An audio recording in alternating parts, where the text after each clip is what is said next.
Boring businesses have the best chance at creating unique and, within their communities, massive audiences with their podcast. And there's a few reasons for this. But before we get into it, let me show you an example. Caleb Hammer is a personal finance expert. You may have seen one or many of his viral videos across the internet.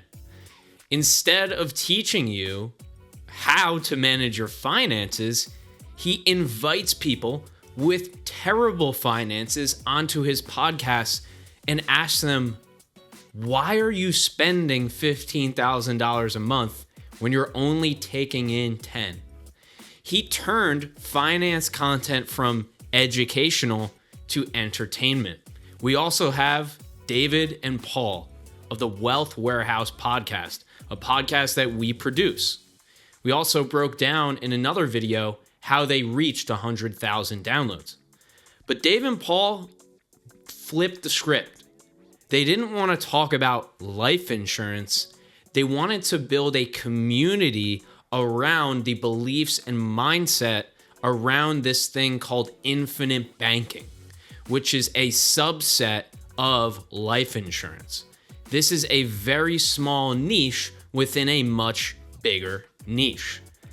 These two examples are prime examples of niche podcasts absolutely blowing up. And guess what? You don't need millions of downloads. You don't even need hundreds of thousands, though these podcasts do have those numbers. What you need is accessible content to a very small niche community of people. And if you're watching this or listening to this right now, this is exactly what you can do with your podcast.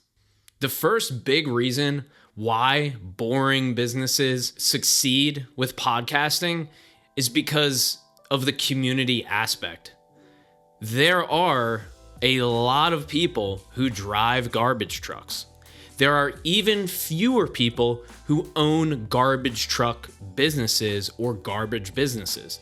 There are even fewer people who own 5 to 10 garbage or trash businesses, right? These people are maybe in the thousands or tens of thousands. If you can reach out to those people, if you can create content that resonates with them, then you can have a very successful niche podcast. And guess what?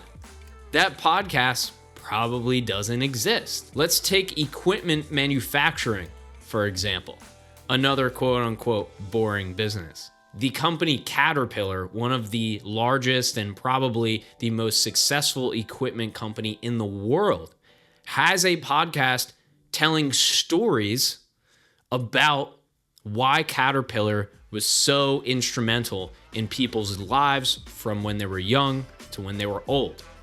But Caterpillar does not have a podcast for people who sell Caterpillar equipment to all come together and talk about their struggles. So my friend Mark does have that. It's called the Rental Journal. And he's flown all around the world interviewing equipment rental company owners. So when it comes to creating a podcast for a niche or a boring business, the podcast also doesn't really have to be mind-blowing, right? All of these podcasts I mentioned are incredible in their own right, no doubt, but they're not insane levels of production, fancy recording, and editing. They're really creating a space with recorded content that just doesn't exist in their niche. The second reason why you should create a niche podcast in a quote unquote boring subset of your industry is because there's no competition. And in business, you know, the number one word when it comes to trying to win new business is competition. Prospects can either go with you or they could go with somebody else. And especially if you have a service that is above the ground, a service that is breaking the mold, a service that is pushing the limits and doing something within your industry that nobody else is doing, why don't you have a podcast about it? Because that's not only going to create content for you, but it's going to show how you're different. If the people within your company can talk about these things on air, it will become obvious.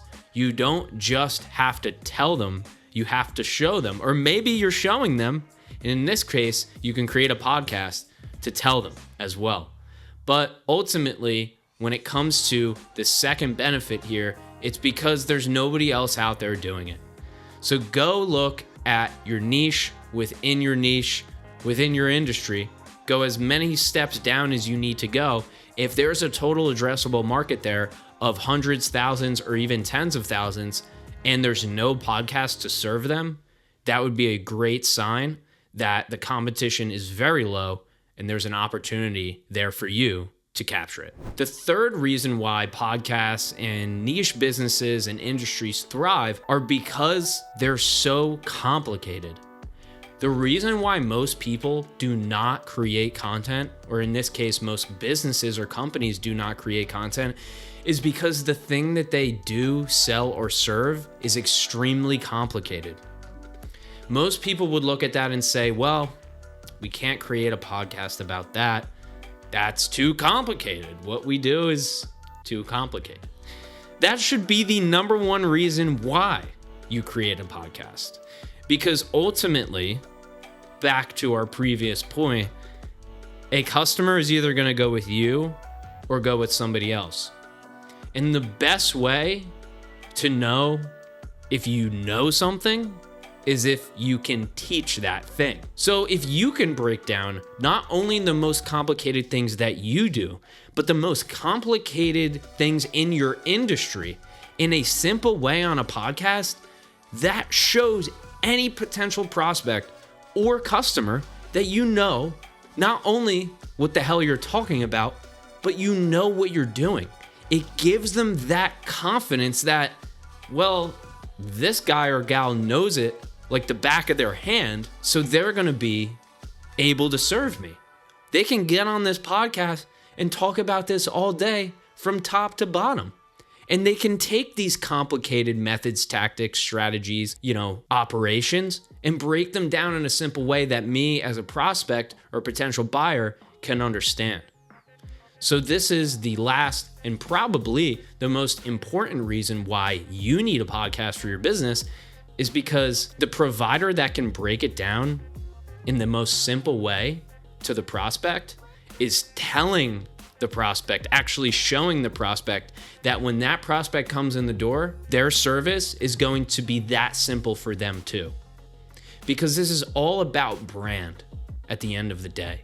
A podcast, sure, it's content, it's great for marketing, it's great for sales, 100 things that a podcast can do. But it is one piece of your brand, and it establishes authority.